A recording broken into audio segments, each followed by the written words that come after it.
Ang face-to-face harapan ay pambansang dulugan ng mga may alitan. Hangad namin na bigyang solusyon ang mga di pagkakaunawaan para sa mas mapayapang komunidad. Face-to-face, sino mama? Face-to-face, sino ngingiti? Face-to-face, inyong bangayan? Face-to-face, huwag mong talikuran. Harapin mo face-to-face.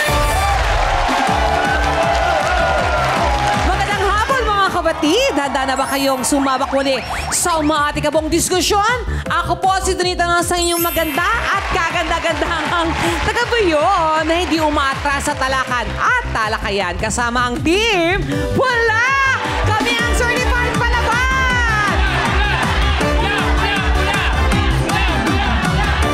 At ako naman po si Ral Santiago, ang inyong cute na tagabuyo na walang sinisino. Kasama ang Team Puti na may pusong dalisay. Katotohanan ng dala, walang halong kulay. Puti, puti, puti! At welcome sa talakserye ng tunay na buhay. Ito ang Face to Face Harapan!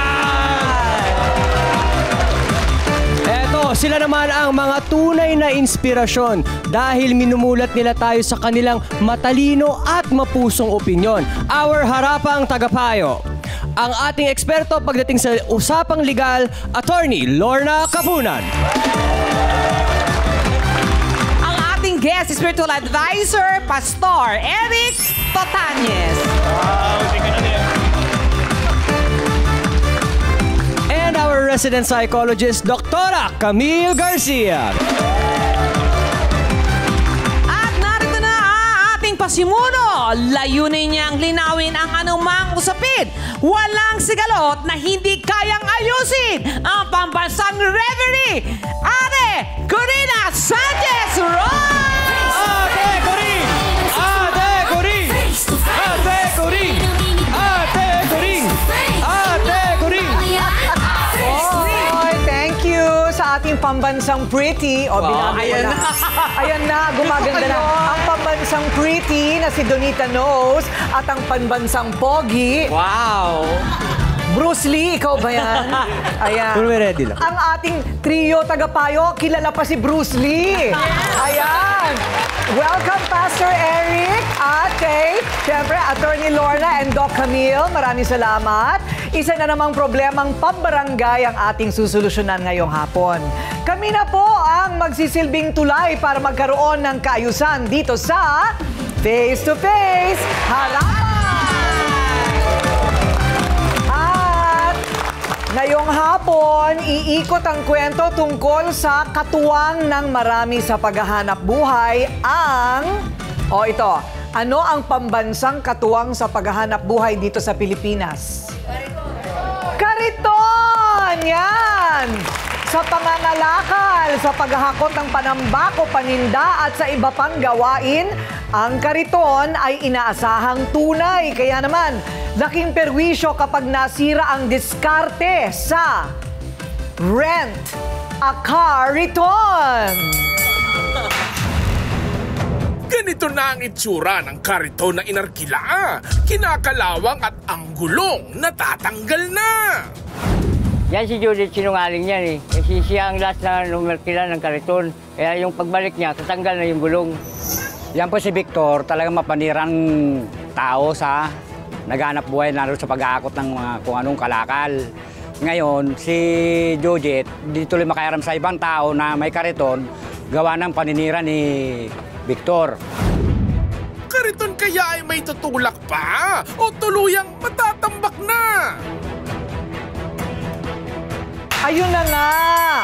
Ang kariton na sana raw ay simbolo ng kasipagan, ngunit siyang nagtulak sa sigawan, murahan at gulangan.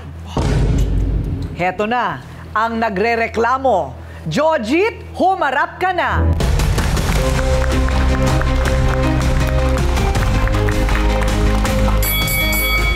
Okay, ikaw nga ang magkwento ng punot dulo. Alam mo, hindi ko alam yun na nirerentahan pala ang kariton. Opo. May ganun pala, no? So ano ang problema, Jojit? Nirentahan ko po yung sa kanya yung kariton niya. Nagbigay po sa kanya, sa asawa niya ng 100. Pag sorry ko po ng kariton, maayos naman po. Sabi niya nasira daw po. May sinugod niya ako sa bahay. Kahit nagalit. Eh, pag di ko raw nabayaran ng 1.5 yung kariton, papabarangay niya raw po ako. Okay, so ang pagrenta sa kariton kada araw ay 100. Opo. 100. Pagkatapos, ang kita mo sa isang araw, magkano? Ano lang po, minsan po napupunta lang po sa paggamot lang po ng papa ko. Stroke po kasi. Na-stroke yung papa mo, Opo. kaya napupunta doon. Opo. Magkano nga sa isang araw?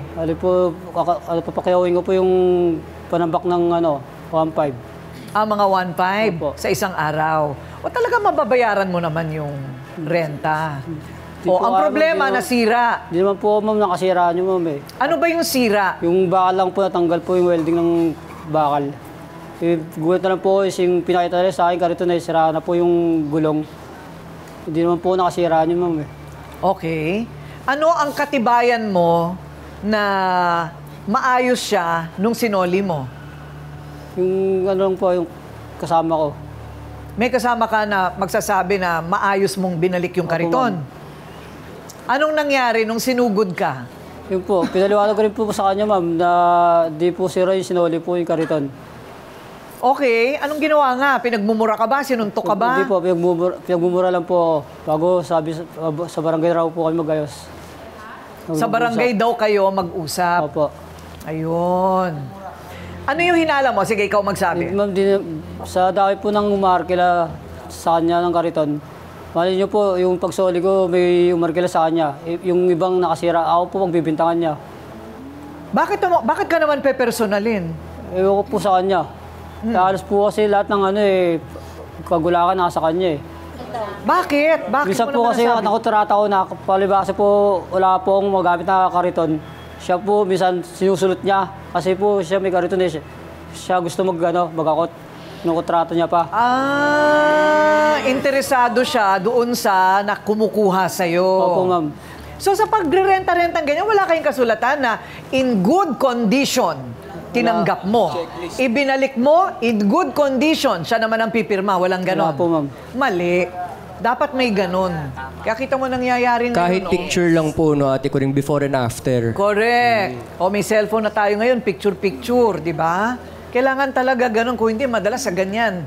Meron palang ganon. Di ba, ate ko rin, di ba, minsan yung mga tao, di ba, tayo, pag umorder tayo online, pag binuksan mo yun, Kailangan, binibidyo mo dapat yes. Para meron kang ebidensya na, hindi, dumating dito si Ryan. Correct. Oo, tama. Tama. Kayo dapat ganun. Ayun. Magkano ba isang kariton? Sa 2.5 po, ma'am. Mga 2.5? Ano yung pinapagawa? O may nagbebenta Yung talaga? nagbebenta po sa may sapote. May nagbebenta sa sapote. May ganun. Maganda rin palang pamigay ang kariton, ano? Tama. Kaya Di ba ma'am, pwedeng hanap buhay, Yes. ano? Lalo na ngayon kasi bakal ng iba. Dati kahoy madaling masira. Oo, ngayon may ganun na, may bakal. Ilan taon ka na? May pamilya ka na ba? Yung ulay po. Hiwalay, yung mga anak. Yung panganay ko pong lalaki nasa lola niya. Ilan taon na nga? 15 po. Tapos, Ako po yung anak kong dalaga, nasa Antique, sa pangalawa po, ilan taon na rin? 14. O at least mga ano na, nag-aaral ba? Opo. Oo, dapat mapag-aral mo yun. Naku, nagbibigay ka ba ng sustento? Ayun nga po, ilang tumutulong sa yung po inati ko lang po sa kanila magkapatid eh. Sa bago po yung matitira, yung bibili po pinagdadag ko sa pang maintenance ng airpot ko. Maintenance ng tatay mo. Opo. Ngayon, pakinggan naman natin ang panig ng tinaguriang hari ng kariton sa kanilang lugar. Meron palang hari yun. May hari-hari pala yan. Ang inirereklamo dahil daw sa pang-aagrabyado. Victor, humarap ka na! Sinungaling yan! Sinungaling ka! Sinungaling ka! Bapa ka, sa'yo lahat ng trabaho. Sinungaling ko yan, ma'am. Bakit? Sa akin Ano eh, sinasabi niya? na sinusulot mo pa. Hindi po totoo yun, ma'am. Sinasabi niya. Ano ba yung hindi totoo? Ano ba yung Na totoo? sinusulot ko po yung kanyang hanap buhay. Oh. Hindi po totoo yun. Pinahiram ko po yan ng kariton pinahiram ko po ng kariton, ma'am, kasi tinanong ko kung ano yung hakutin niya. Ang sabi niya po, panambak. Di pinanesyon ko po. Sabi ko 100. Pag mga baso-basura lang na, ma'am, kahit wala na pong bayad, okay lang sa akin yun, ma'am. Lagi niya pong ginagawa yun. Yung time na yun, ma'am, nung kinabukasan, nasira yung kariton.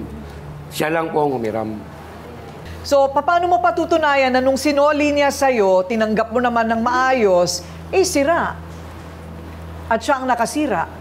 Ma'am, kasi ma'am, nung time na yun, nung gabi po na umuwi ako, hindi ko na-check up talaga yon. Pero tuwing umaga po, tinitignan ko po yun, mga kariton ko, ma'am. Kasi kung dapat pong alam niyang sira, pagkuha niya pa lang, di ba, ma'am, hindi na siya iikot. Di ba, ma'am? Di ba, ma'am? Tama yung ano ko. Tapos nung kinagabihan po, kinabukasan nun, chinik ko, sira na, ma'am. Siya lang po ang sa kanya ko pinairam yung kariton na yun, ma'am. Totoo yun. Oo.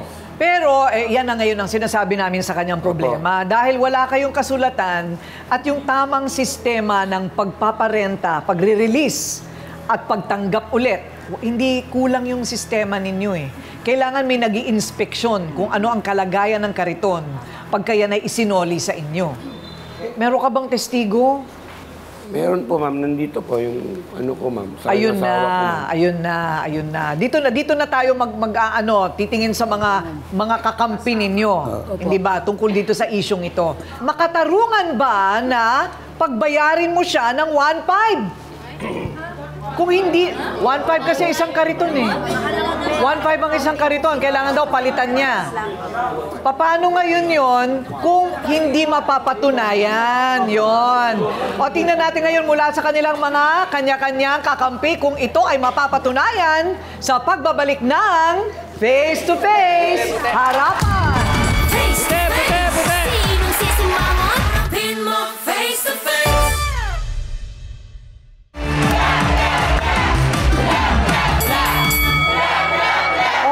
Victor, ito daw diretsong usapan na ito. Ang tanong, ikaw ba daw ay talagang mayroong reputasyon na swapang at magulang? Hindi po yun pagdating totoo, po sa ma'am. negosyo. Nainggit lang sa akin yan, ma'am, kasi meron po siya dating kariton, hindi siya maingat gumamit, busabos, sira na, ma'am, sirang-sira na, kaya sa akin Hindi gano'n yun. Nainggit lang yan, ma'am, sa akin. Nakikita mo lang.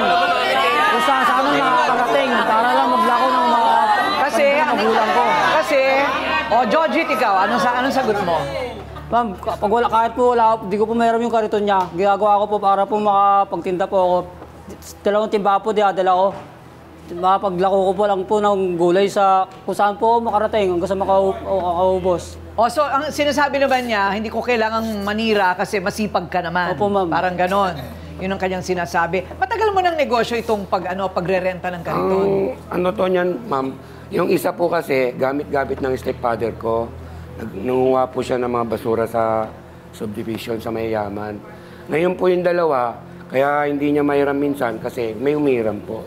May nauna sa kanya. Okay. Kaya hindi po ako madamot. Pero matagal mo ng ginagawa? Mga 3 years na, ma'am. 3 years. Kaya ka naging kariton king. Parang ganon. Nasaan ang corona mo? Dagdag income lang yun, ma'am, kasi malit lang ang kita eh. So, Ay, ganon. Nanugod ka daw. Tama ba, nanugod ka? paano, ma'am? Ayaw niyang bayaran. Nagsisinungaling siya. Hindi raw siya nakasira. Paano mo mabayaran? ma'am. Hindi pa nga tapos yung trabaho ko. Hindi pa nabibigay yung pera. Hindi niya dapat ganun ang sinabi mo. Sa bahay. Na hindi ko pa nakakasingil sa mo. Dapat ganun. Hindi yung tatanggihan mo ako eh. Di ba, ma'am? At di mo inamon. Nag-aamon ka agad eh. Hindi. Pero meron silang mga kakampi, ha? May kakampi sila. Kasi in this case, kailangan natin ng ebidensya. Sino ba talaga ang nakasira nung kariton? Kasi paano nga natin pagbabayarin kung hindi natin mapapatunayan na siya talaga yung nanira o nakasira? Hindi naman siguro sinasadya.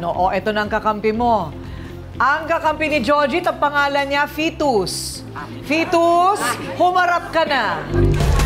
Ang laki ng fetus!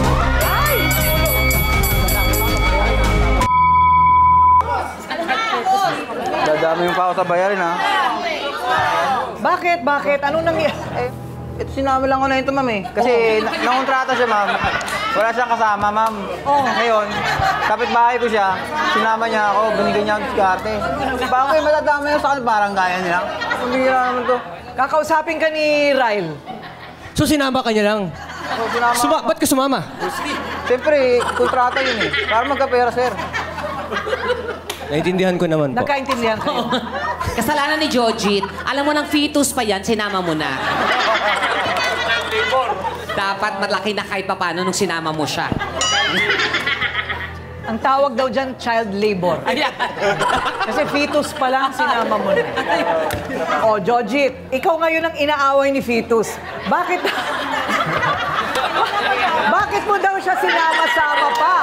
Para po mga gapera. Para gapera po. Ano ngayon ang katibayan sa palagay mo na Ma'am, sana labas na ako doon sa pag-aaway nila na yan eh. Ma'am. sino ang gumugupit ang buhok mo? Ma'am, patay na po, ma'am. Patay na. Ayan. Hindi, totoo. Maganda hairdo mo, ha? Okay, so, Salamat po, ma'am. ayan. O, ayan, kita mo na. Ano ba tawag sa hairstyle na yan? Yan ang mga nagpapangiti sa mga tulad niyan.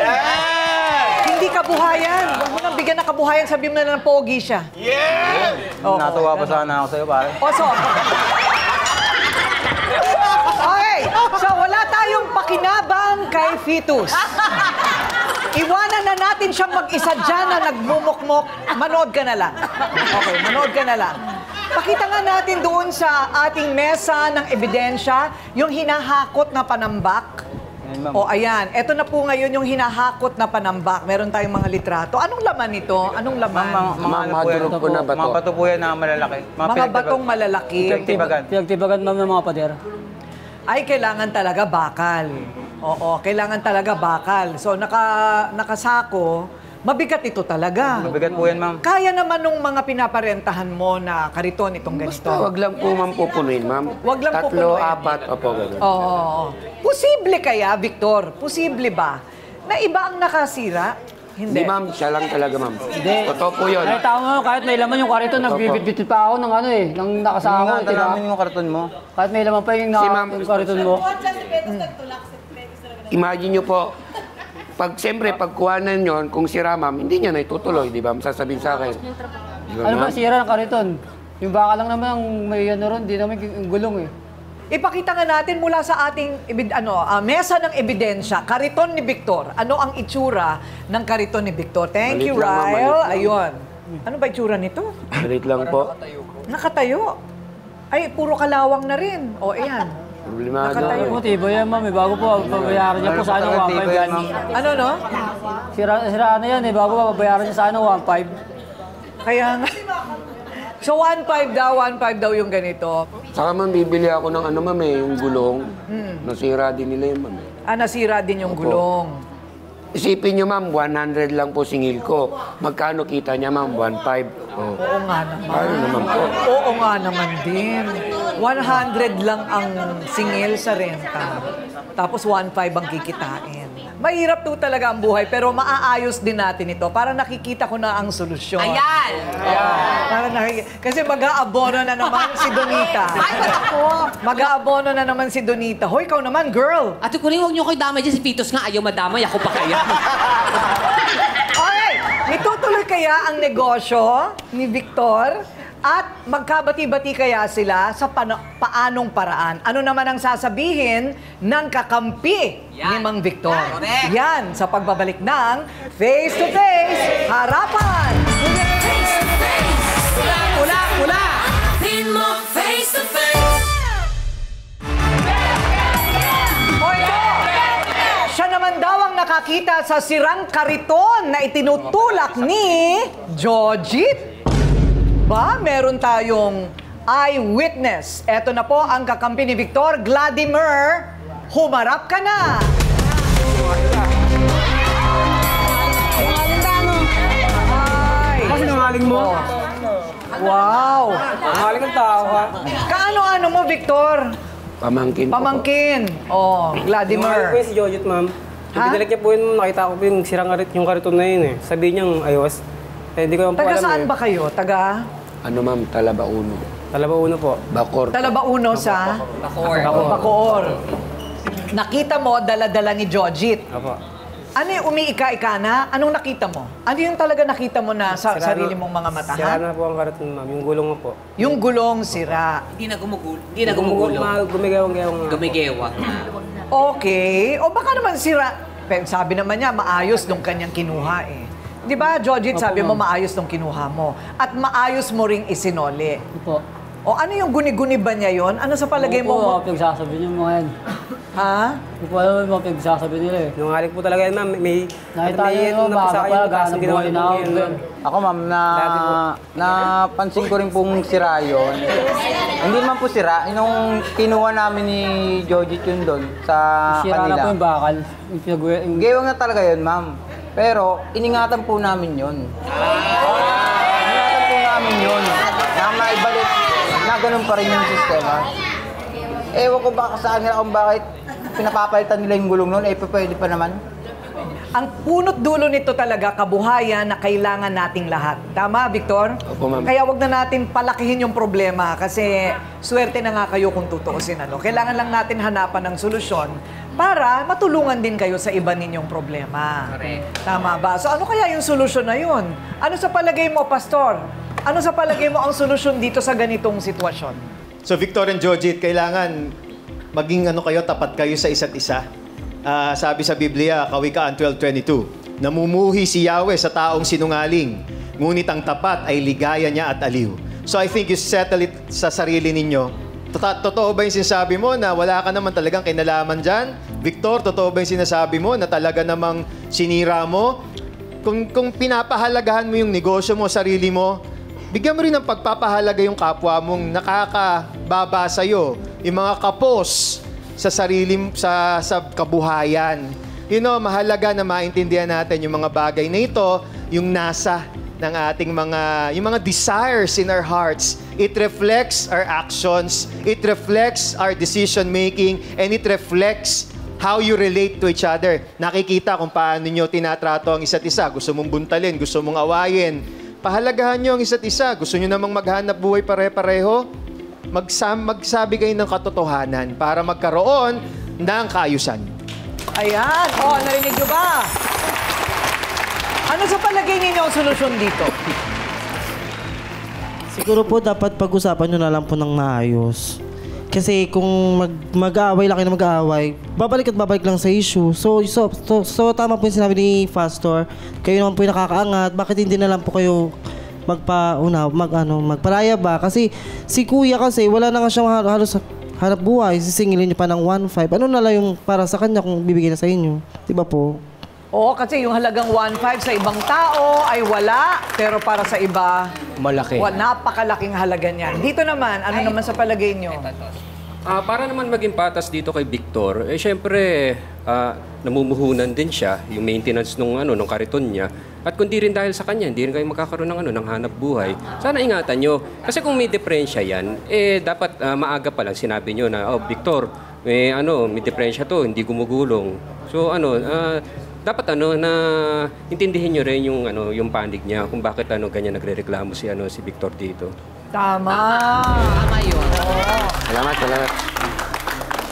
Pero maganda sa simula pa lang maayos na, kung may kasulatan, maayos yung pag-inspeksyon. Marami tayong natututunan dito kahit sa pag-usad ng negosyo. Ang kwento po natin ngayong hapon, hindi lang simpleng kariton dahil pati samahan ng magkakapit-bahay, damay-damay na rin. Alamin nga natin ang masasabi ng ating mga sausawero at ang ating mga tagapayo, pati na itong dalawang taga-udyok na ito sa pagbabalik ng Face to Face Harapan! Face to face, pin mo face to face. Naku, ito na mula sa panghihiram ng simpleng kariton na uwi sa sobrang drama. Ang tanong ngayon dito, paano ba itong mga maton na ito na magkakabati-bati? Ito lahat sila mga macho. May mga eksena ba sa buhay ninyo na parang ganyan? Yung hiraman, tapos nagkagalit dahil sa hiraman? Kuminsan, di ba nagkakagalit, hiraman lang na... Meron po. Ako sa brother ko, sa kapatid ko, nagpahiram ako sa kanya dati ng headphones. Kasi music, nagpa-produce kasi siya ng music. Tapos may one time, sinoli niya sa akin, nagbakbak yung sa tenga. Nagalit ako kasi hihiram ka na nga lang, di mo pa ayusin. So, bilang nakakita ako ng replacement na medyo mura naman, sabi ko, para matuto ka, palitan mo. Pero yung part lang na yon, hindi yung buong headphones. So ginawa niya naman at naintindihan niya na kailangan ingatan ko yung sarili kong gamit. Tapos nung nagtrabaho na po siya, maingat sa sarili niyang gamit at sa mga hinihiram niya. Ayun. Ayun sa hiramang sa dalawang magkapatid. Ito kasi transaction na talagang may rentahan, negosyo, trabaho. Yes. Ikaw, nangyari na ba Sa sa'yo akin, yan? kaibigan, plansya, tikuri. Sige, ginagamit ko. Sabi niya, wala akong plansya na. Ay, tapos hiramin mo na. As in, katabi ko lang siya, ha? Tapos ngayon, after isang oras, gagamitin ko ulit yung plansya. Hindi na umiilaw, hindi na umiinit. Ako, parang nasira mo yung plansya. Parang kung nasira. Di ba, nakita mo, ginagamit ko. Yun nga, ibinalik ko dito, hindi na gumagana. Sabi ko ganon. Ang problema pala, yung switch na.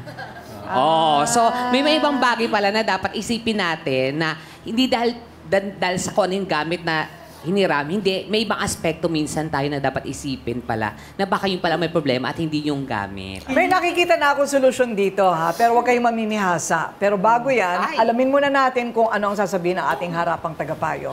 Doc Camille, sa hiraman issue, rentahan issue, paano ang solusyon? Una-una, talagang napaka-importante na pag nanghihiram kayo, titignan nyo muna yung kalidad nung hinihiram nyo. Kasi kahit sa mga public schools, di ba, every year, hinihiram lang ang mga libro.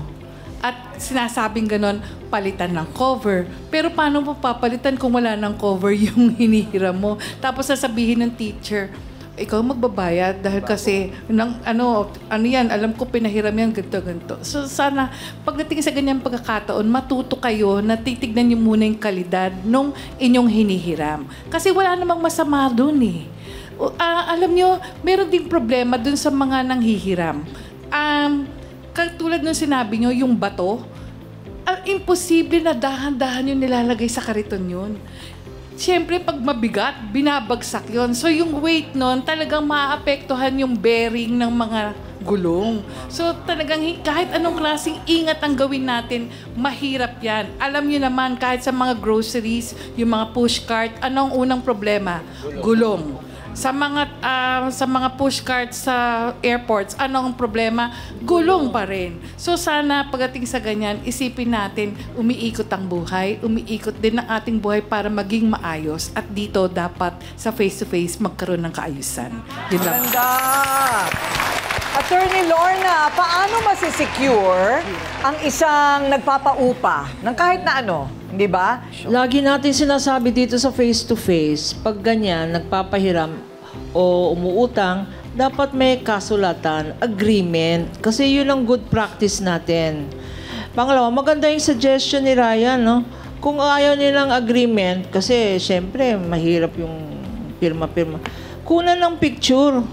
Pero meron kang before na yung quality ng pinahiram mo at yung quality na sinole. Pero sa batas, ang prinsipyo dyan is whoever is at fault or negligent, yun ang may kasalanan. Kunyari, kung maganda naman yung pinahiram sa yung kariton at kasalanan mo na hindi mo ginamit ng tama or pabaya ka, no? Tapong ka lang ng tapon ng mga bato dyan, yung fault or negligence, kasalanan mo. So, obligasyon mo yun. Pag humiram ka, you treat it the way it should be treated. Sa kay Victor naman, ikaw yung nagpapahiram, meron ka ring obligasyon.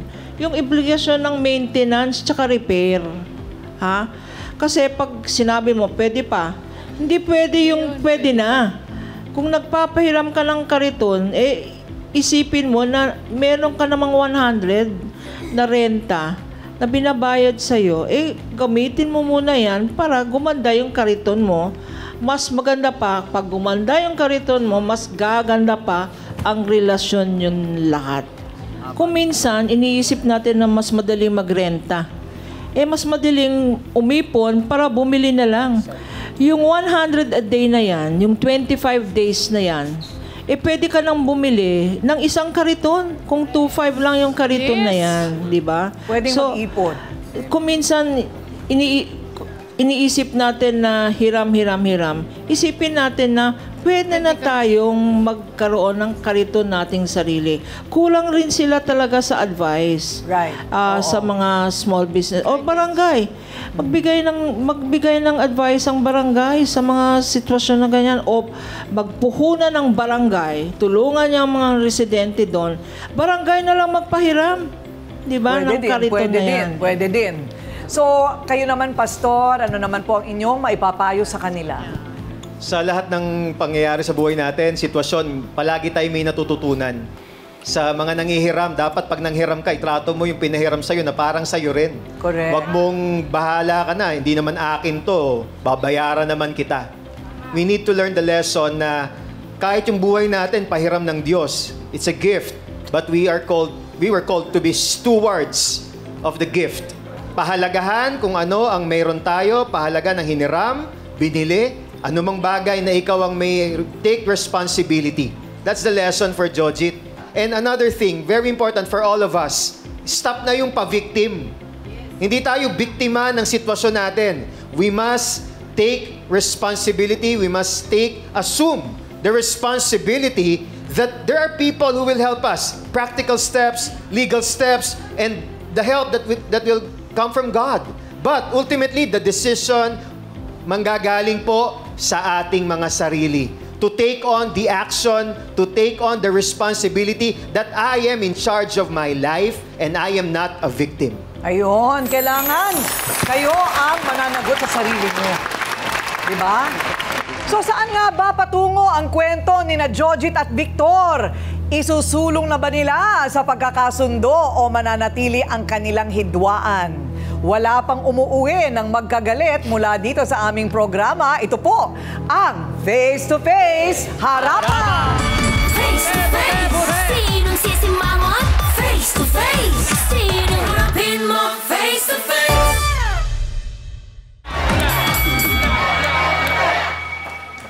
Hindi naman po sa gusto naming mamihasa ano po ang mga pumupunta po dito sa aming programa. Kaya lang, nakikita naman po talaga ng aming programa yung sobrang hirap po ng buhay ng marami sa atin. Na sa kaunting tulong po namin, ano ba naman yung kaunting bagay para lamang po matulungan sila na makausad kung saan man sila nakaipit.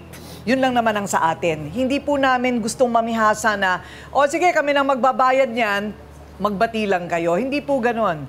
Para sa akin, dapat pumagitna kayo hindi ba? Meron pong tinatawag na gitna na kung aako ka lang ng kalahati at aako ka lang ng kalahati ng Sisi Victor at Jojit, magkakasundo rin kayo. Tama ba? Kumbaga, magkano bang pinag-uusapan? 1.5. Di bayaran mo yung 750 ng painot-inot, hindi ba?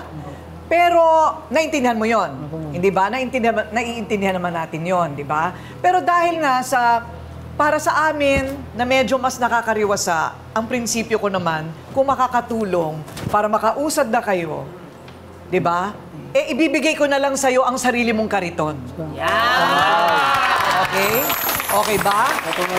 At ikaw din, Fetus, kahit wala kang pakinabang sa episode na ito, ay bibigyan na rin kita ng sarili mong kariton. Salamat po, ma'am. Okay ba? Salamat po. Aba, biglang ngayon nagkaboses. At Victor, paayos natin yung kariton mo at bibigyan na rin kita ng sarili mong kariton. Vladimir, tumulong ka sa kanya.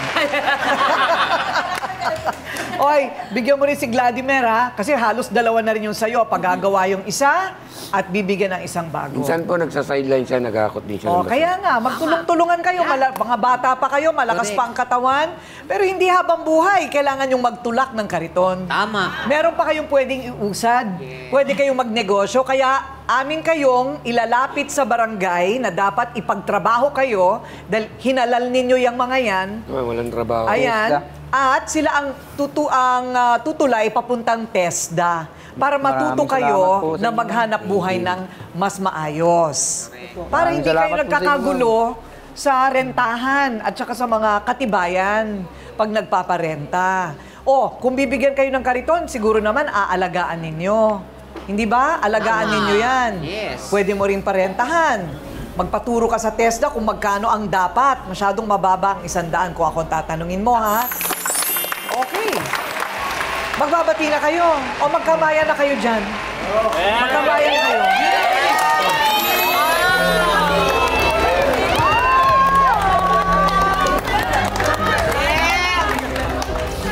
O, kita nyo na? Salamat po. Kaya nga, hindi ba? Kaya nga sinasabi ko na lahat mayroong solusyon. Alam po ninyo, napakarami na po tayong natututunan dito sa ating programa. Ano po? Sa araw-araw po na pagpuprograma natin, sa pagharap ng mga katotohanan ng buhay. At ito po ay salamin ng ordinaryong buhay Pilipino. Ginagapang napilit ang mga pangangailangan pansarili at sa pamilya. Kaya't napakahalaga na maayos ang pamumuhay at paghahanap buhay. Kailangan maayos yan para walang gulo. Kung maayos ang usapan at lahat may katibayan, walang gulo. Kapag nagkagulo naman, walang hindi naaayos sa usapang mahinahon. At pagkakasundo sa gitna. Yun yung sinasabi ko kanina, yes, mayroong gitna. Tingnan nyo parati yung gitna para pareho kayong mananagot. At kung tayo lamang ay hahakbang para managot man lang ng kalahati ng sisi, maraming bagay pihado, ang ending ay hayahay at payapa. Correct? Correct! Of course, correct. Ayan. Ako po ang inyong pambansang referee, Ate Kuring, at nagsasabing may cake ang harapin ng mga issue dahil walang hindi nadadaan sa pag-uusap, basta't dapat may mukha kang ihaharap dito sa Face to Face Harap!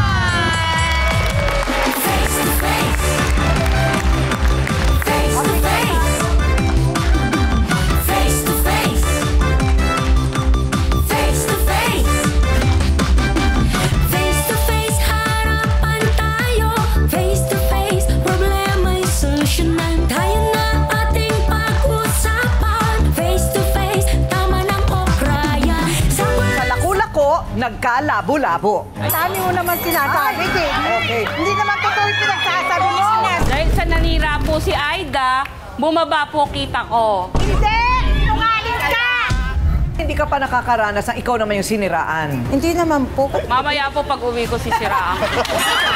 Iba yun ang mga solusyon nila sa buhay. Panis ang tinda mo. Pareho ang